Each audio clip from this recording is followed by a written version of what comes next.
table for the last 20 minutes without consequence, and the color drained from Richard's face as all eyes turned to the executive, who sputtered, denying it, calling it a misunderstanding, and Alana, summoned reluctantly from the hallway, stood trembling as the room demanded an explanation. And in that moment she considered lying, because lying had kept her fed. But Thomas met her eyes and gave a small nod that said you're safe. And she told the truth, every kick, every comment. And the silence afterward was heavy, uncomfortable, and then Richard did the thing Thomas half expected. He apologized smoothly, promised to handle it internally, and tried to move on, but Thomas smiled, a thin, dangerous smile, and said that wouldn't be necessary because he wouldn't be investing, and not only that, he would be doing something else, something that made the room lean in despite themselves, and he revealed who he was, the billionaire whose company many of them had used, whose name made. Phones light up and assistants panic, and the shift was immediate, respect flooding in too late, and Thomas announced that he had just acquired a controlling interest in the restaurant group that owned the building. Finalized that afternoon, a detail he had kept quiet, and effective immediately the executive was banned from all properties. Richard was placed on administrative leave pending an investigation, and Alana was being offered a paid month off and a position in management training if she wanted it, and the room erupted, voices overlapping, but Thomas wasn't finished because this wasn't about spectacle, it was about consequence, and over the following weeks the story spread. Not as gossip but as a reckoning. Employees came forward with their own experiences, policies were rewritten, cameras installed, reporting systems overhauled, and Thomas funded a citywide hospitality worker protection initiative, quietly at first, then publicly when he realized silence helped no one, and Alana, who had expected to be fired for speaking up, found herself sitting in classrooms learning about operations and leadership,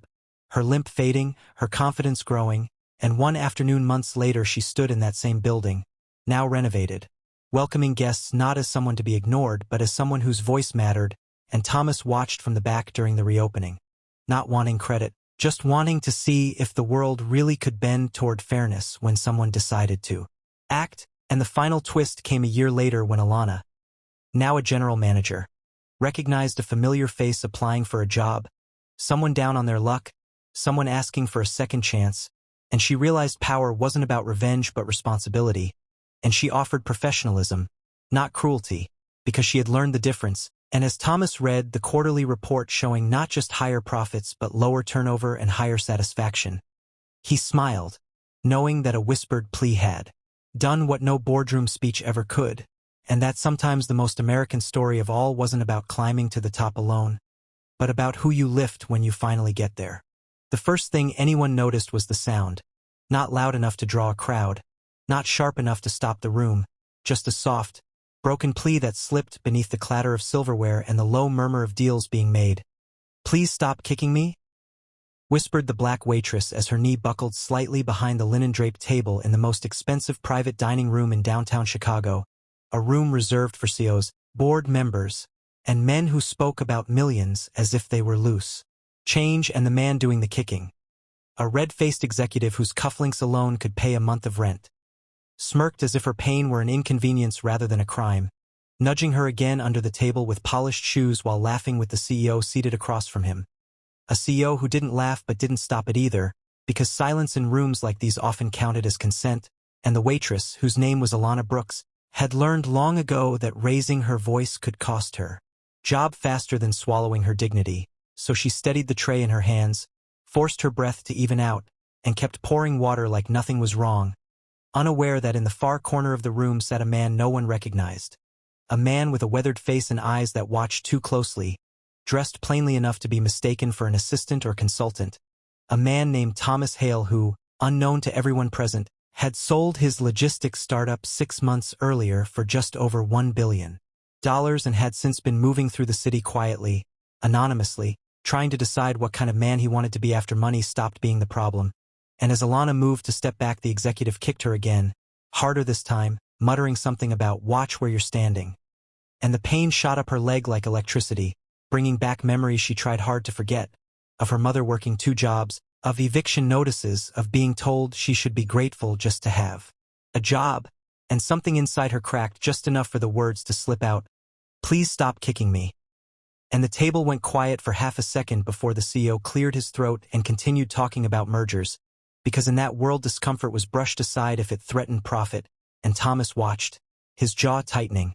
as Alana's eyes flicked around the room hoping someone, anyone, would say something, but no one did, not the CEO, not the executives, not the maitre d' hovering by the door who pretended to check his tablet, and Thomas felt an old, familiar anger rise, the kind he remembered from his childhood when he watched his own father get humiliated by men who thought money made them untouchable. And he didn't stand up yet, because Thomas had learned that power, real power, worked best when applied precisely, not impulsively. So he waited, observing as the dinner continued, as Alana was sent back and forth fetching wine and plates, limping slightly now, and when she finally retreated to the service hallway, her hands shaking as she leaned against the wall and breathed through the pain.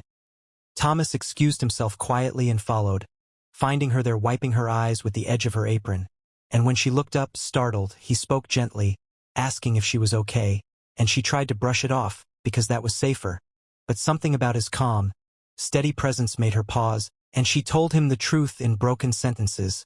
About the kicking, about how it wasn't the first time a guest had crossed a line, about how complaints always seemed to disappear, and Thomas listened without interrupting, without pity, just listening, and then he asked her name, repeated it like it mattered, and thanked her, which confused her, because no one ever thanked her for surviving, and he returned to the dining room with a plan forming, because earlier that week he'd been invited to this dinner as a potential investor, a vague title that allowed him access, without scrutiny, and the CEO, whose name was Richard Collins, prided himself on reading people, yet somehow had missed the weight behind Thomas's silence, and as dessert arrived Thomas finally stood, tapping his glass softly, drawing the room's attention, and said he had a question before he decided whether to move forward with an investment, and Richard smiled, eager, because the company needed capital, and Thomas asked, calmly, what the company's policy was on employee safety and guest misconduct, and the room shifted, executives exchanging looks, and Richard laughed it off, saying they took such things seriously, and Thomas nodded,